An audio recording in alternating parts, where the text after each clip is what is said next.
Ganito kayo mananalangin.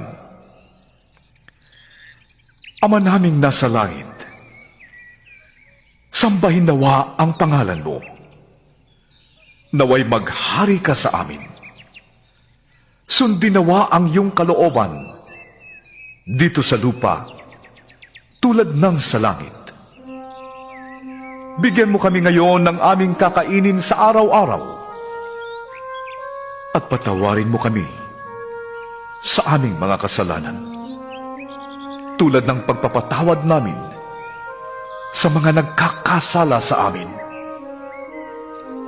At huwag mo kaming hayaang matukso, kundi iligtas mo kami sa masama.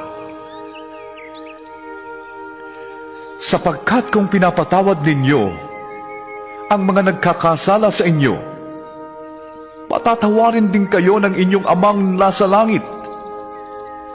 Ngunit kung hindi ninyo pinapatawad ang mga nagkakasala sa inyo, hindi rin kayo patatawarin ng inyong ama. Kapag kayo'y nag-aayuno, huwag kayong magmukhang malungkot na tulad ng mga mapagkunwari. Hindi sila nag-aayos upang malaman ng mga tao na sila'y nag-aayuno. Sinasabi ko sa inyo, tinanggap na nila ang kanilang gantimpala. Sa halip, kapag ikaw ay nag-aayuno, maghilamos ka at mag-ayos ng buhok upang huwag mapansin ng mga tao na ikaw ay nag-aayuno. Ang iyong amang hindi mo nakikita, ang tanging makakaalam nito. Siya na nakakakita ng ginagawa mo ng lihim, ang siyang magbibigay ng gantimpala sa iyo. Huwag kayong mag-impok ng mga kayamanan dito sa lupa. Dito'y may naninirang bukbok at kalawang at may nakakapasok na magnanakaw. Sa halip, mag-impok kayo ng kayamanan sa langit. Dooy walang naninirang bukbok at kalawang, at walang nakakapasok na magnanakaw. Sapagkat kung saan naroroon ang iyong kayamanan, ay naroroon din ang iyong puso. Sumainyo ang kapayapaan. Bakit kayo natitigilan? Bakit kayo nag-aalinlangan? Tingnan ninyo ang aking mga kamay at paa. Ako nga ito.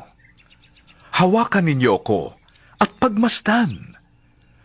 Ang multo ay walang laman at buto, ngunit ako'y mayroon, tulad ng nakikita ninyo. Ito ang tinutukoy ko nang sabihin ko sa inyo noong kasakasama pa ninyo ko. Dapat matupad ang lahat ng nasusulat tungkol sa akin sa kautusan ni Moises at sa aklat ng mga propeta at sa aklat ng mga awit. Ganito ang nasusulat: kinakailangang maghirap at mamatay ang Mesyas, at pagkatapos siya'y muling mabubuhay sa ikatlong araw. Sa kanyang pangalan, ang pagsisisi at kapatawaran ng mga kasalanan ay dapat ipangaral sa lahat ng bansa, magmula sa Jerusalem.